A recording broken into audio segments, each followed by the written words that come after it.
Alright, let me just try to recall this as best as I can. It happened a while back, and I try not to think about it more than I have to. For starters, I used to work in a gas station. But the title made that obvious enough, I guess. It wasn't a place in the middle of the city, but it wasn't way out in the countryside, either. It was one of those awkward in-between areas where mostly it's just low-end houses, fast food joints, and gas stations like the one that hired me. The station was on a 2-lane road that wasn't far from a major highway, and we got a lot of people stopping in for gas who were on their way to the beach for the weekend, or just passing through on their way to the cities around us. Typical of any gas station like the one I worked at, if I do say so myself. But you see, that was during normal hours. Once the sun went down, oh, that was when the fun really started. That was when all the freaks showed up. Late at night, all the shadier customers would show their repulsive faces. Drunks would stumble through the doors and keep on going right for the back wall, where we kept all the alcohol. Teenagers would slink in trying to buy cigarettes. I'd ID all of them, and some of the cards they showed me looked fake, some didn't. To be honest with you, I didn't really care. If they wanted to wreck their health, it was their business. Potheads would wander in too, and load up on chips and ice cream. Oh God. The ones who would buy ice cream were a funny bunch. More often than not, they'd ask for a spoon with their ice cream, and we only had the crappy plastic kind.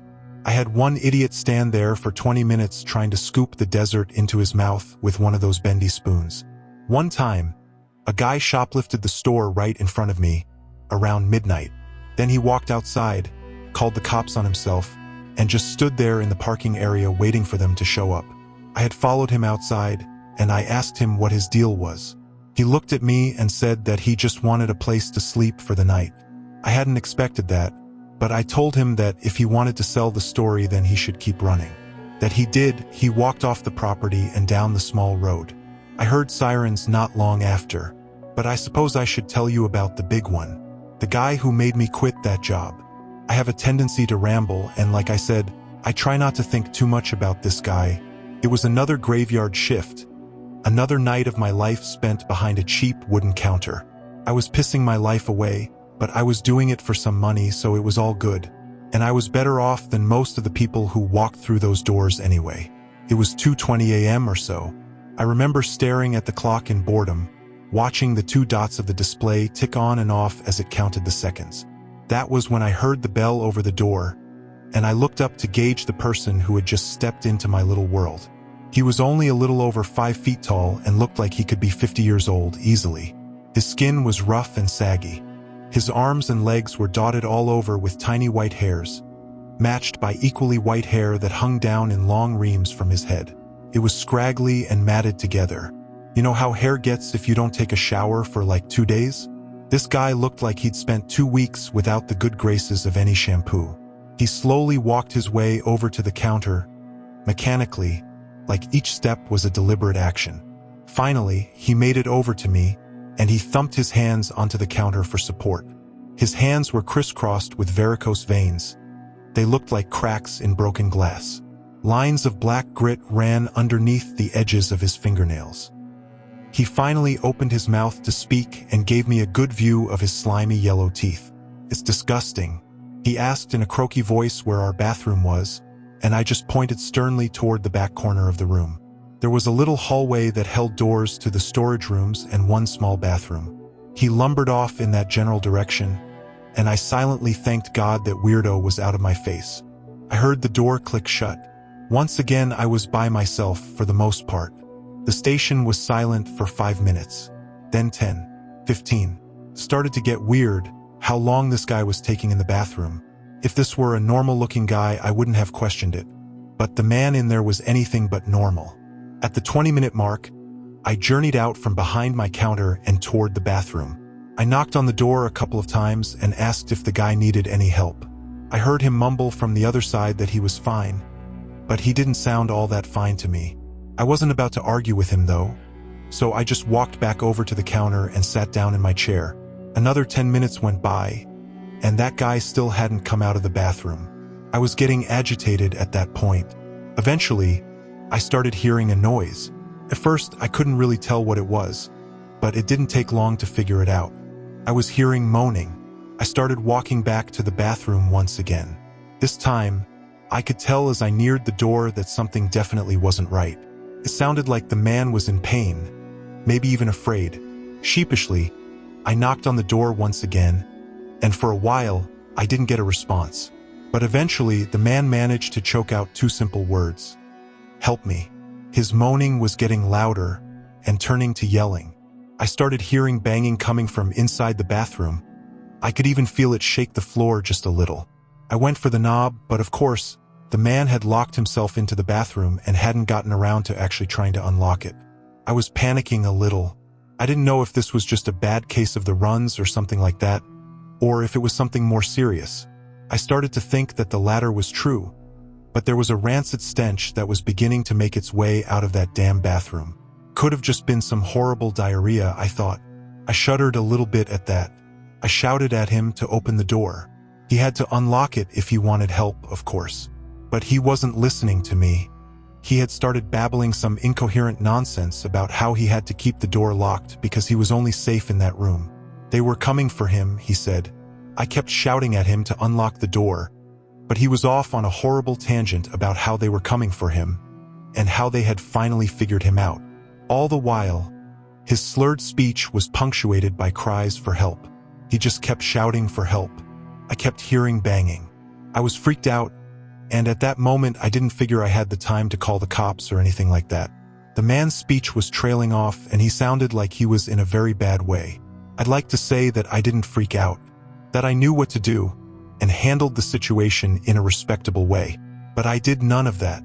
I spent the next probably 5 minutes pacing in that little hallway, my hands pressed to my head in desperation while I tried to think of something, anything, to do. The man's yelling and flailing had stopped. I noticed, and I was desperate to do something. Finally, I was struck with inspiration.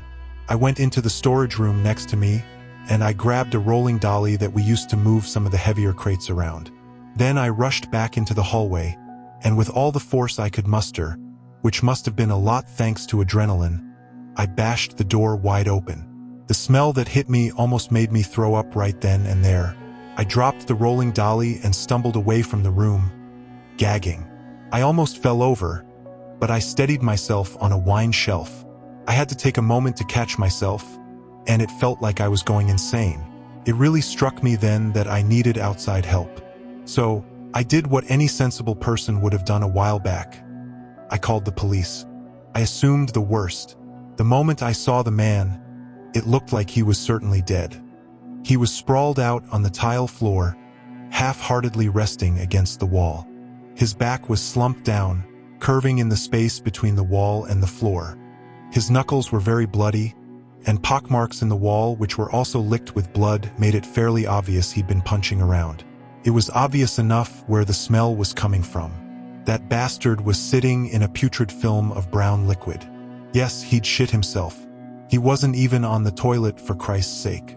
I was still on the line with the police. I did my best to describe the scene to them.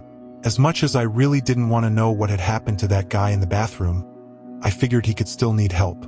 I announced to the operator that I was going back in. I held out hope that he was alive, but feared otherwise. I guess I really went back into that hallway just out of morbid curiosity, more than anything else. I had to pull up my shirt and cover my face with it to keep the smell from overpowering me. It didn't do too much to help. The guy had a yellowish powder all around his nose and his mouth, as well as a little froth at the corners of his lips.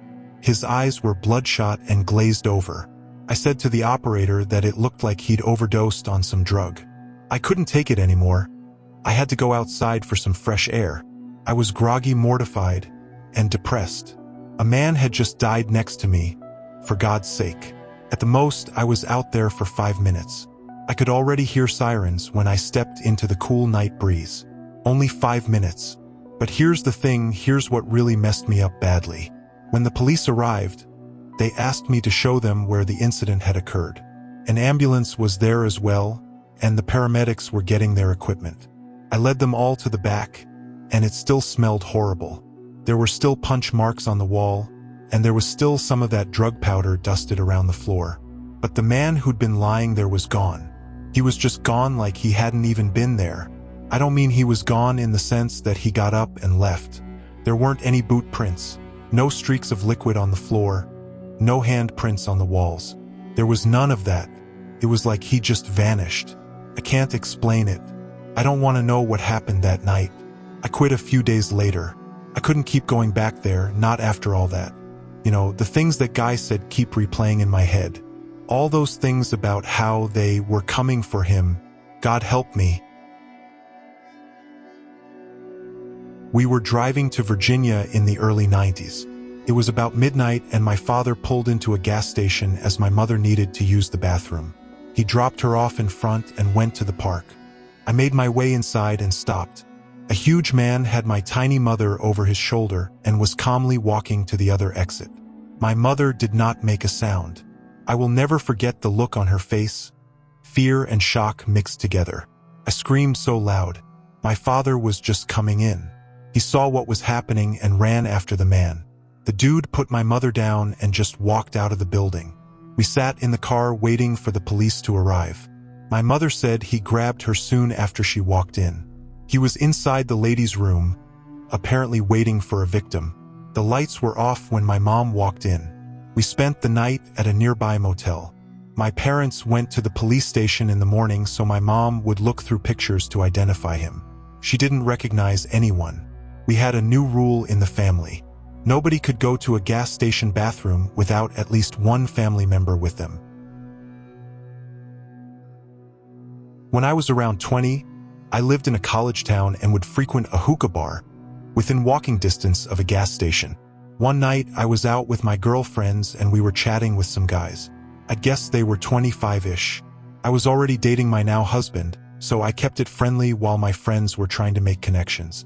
One of the guys took an interest in me and saw my relationship as a small challenge instead of a full stop. I tried to be gentle with his ego, but this backfired. I ended up leaving with one of my friends. Everyone else stayed. One of the girls gave this guy my phone number, and over the next 2 weeks, he sent me numerous threatening texts and pictures of dogs. But not cute pictures. The night we met, I told him I volunteered at a rescue and loved dogs. He said he also loved dogs but neglected to tell me he used them as fighting dogs. So the pictures he sent me were gruesome and I was deeply disturbed. I never responded. One night, one of my friends and I were walking into the gas station and a man held the door for us. I politely thanked him and went on with my purchase, then headed out the door, where he was still standing. He started following us and yelling at me. I realized who he was. No bystanders offered to help, even as he tried grabbing me and called his friends to come with him. My friend and I picked up the pace and ran into the hookah bar, where we met up with a big group of our male and female friends. This guy came in and started screaming at me that I was a stuck-up and whatever else he could think of. So my friend Michi, who was about 6 feet 4 inches and 250 pounds, crazy man was around 5 feet 8 inches and thin, his friends were smaller too, stood up in between me and this guy/his friends and told him to get the F out. The other dudes lost interest and headed out of the lounge, but the crazy man pulled out a gun. Michi stayed so calm. I'm still amazed. He just kept saying, "You need to leave, you're not going to hurt these girls." By now, everyone was paying attention to us and the crazy man must have gotten spooked because he gave up and stormed out. It's been 11 years since that happened. I never heard from the crazy man again. I feel incredibly lucky that Michi was there and not afraid to help me.